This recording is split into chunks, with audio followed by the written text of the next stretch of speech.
Hello and welcome to another anime lore and theory video. I'm Shergok, your host, and today we are going to take a closer look at Albedo's three-way relationship.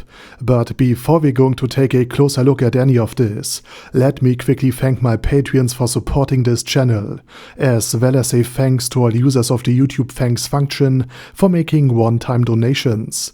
And with that said, let's get to the topic at hand. Albedo's not only in love with Momonga, aka Ainsul Gon, the undead overlord of the Great Tomb of Nazarick, but she is also involved in an interesting triangle with Sebastian, the Butler of Steel, and Cocytus, the one with the highest attack stat among all of the floor guardians of the Great Tomb. And before you start playing the Netorare song, of course this is only about the combat strength of the three. Even though Albedo is the overseer of the floor guardians of the Great Tomb of Nazarick and thus has formal command over all of the floor guardians, meaning she's owing allegiance and obedience to simply no one but Ainsul Gon, Nazarick is not structured purely by combat strength. Otherwise not even Ainz, and not even Touch Me, the strongest player in all of Nazarick, would be at the very top of the guild and would lead it. Instead, Albedo's little sister, Rubedo, a mere area guardian, would hold that position. And this means that stronger beings have to submit to weaker ones on occasions, which is actually quite common in Nazarick. And that's also why Eclair has a good chance of one day taking over Ainsul Gon's position and ruling it, meaning the entirety of the Great Tomb, in his own name, with unquestionable obedience, even from Albedo.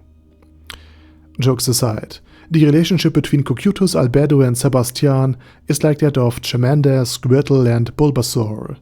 That is to say, just as Fire Emblem has its weapon triangle, Albedo is strong against Sebastian, Sebastian is strong against Cocytus, and Cocytus in turn is strong against Albedo. Now don't get me wrong, Albedo is a formidable defender, a rock in a storm, and possibly a Nafelschnee, a gigantic gorilla demon, similar to how Demiurge is actually a toad demon. And her defense stats and her armor are immensely powerful, allowing her to withstand almost any attack.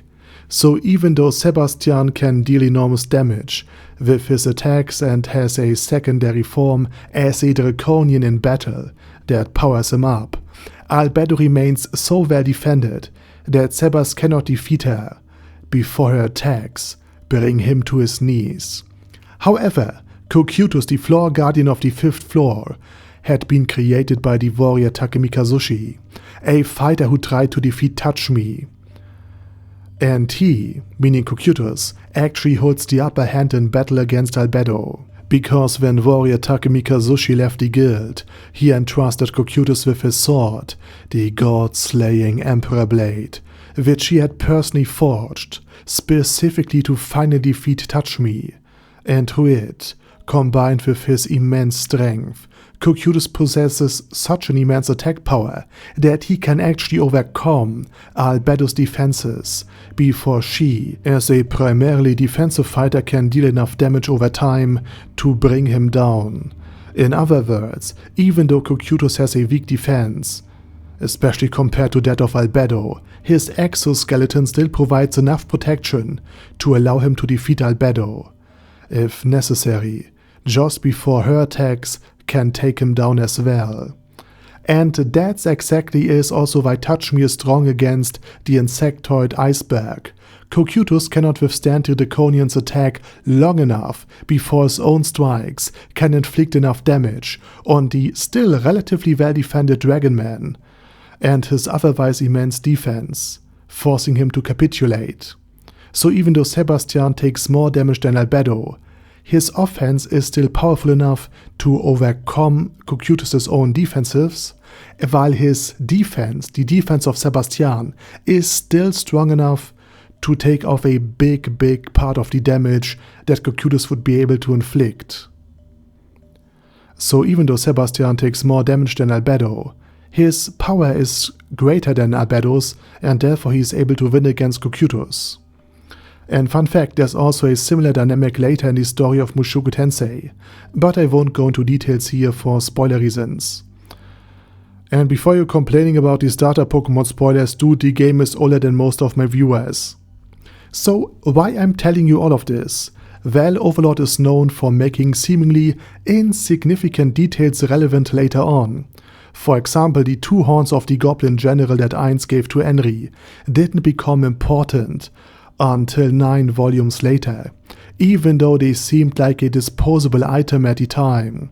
Similarly, Zeshi only got a major appearance in a battle against Mare a dozen volumes later. In other words, we could see a battle between Albedo and Sebastian, perhaps even followed by a fight against Cocytus, since Albedo is pursuing some plans that neither Ainz nor the other Floor Guardians would actually approve of, and therefore I believe that a conflict had been foreshadowed with this knowledge about the triangular relationship that these 3 characters have with one another. But that's just my opinion. What is yours? Let me know it down in the comment section. And with that said, please check out my German channel, my fantasy channel, and if you don't want to listen to my voice or accent, but are still interested in the things I have to say, I have made an AI channel, narrated by almost a woman, where I use AI voiceovers for my videos. And the channels are all linked down in the video description. Also, please check out my Patreon if you want to support me beyond just leaving a like or sub.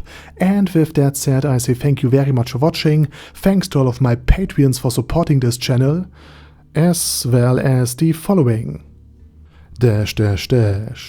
Order Daddy Order, ASK, Bad Girl Yee, Bad Burrito 316, Beezer, Ben C, Brandon S, Brandon D, Chrissy, Crowley 0221, Sia, Crystal Prime, Dead Slime, Death is Mercy, Deathless Dragonlord, Demon Xenomorph 1987, Devin Downen, Ding Dong, Din Pep, Dragonlord Placido Saxophone, Duckwagon, Dunkler Krieger, Dystopia, Dystopia II, Enigmatic Unicorn, Feralchivan, Guy with That Head, Hector Marino, Hoss, Huster, Jacob G, Jana B, Jason, J. Morris, Chromius, Kyle R, Lee K. Long,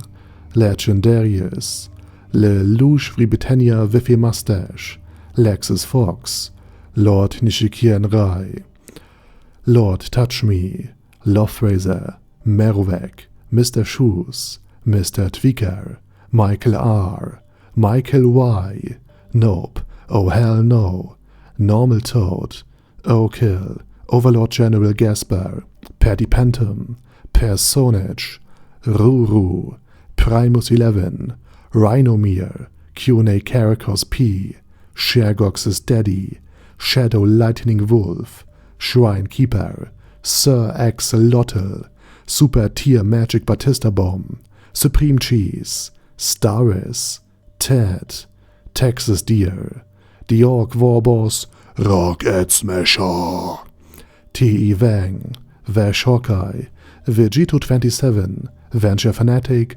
Wilhelm, Xenokai, and Sonagon. Thanks guys. Anyway, have a nice day, and I hope to see you all again soon on my next video.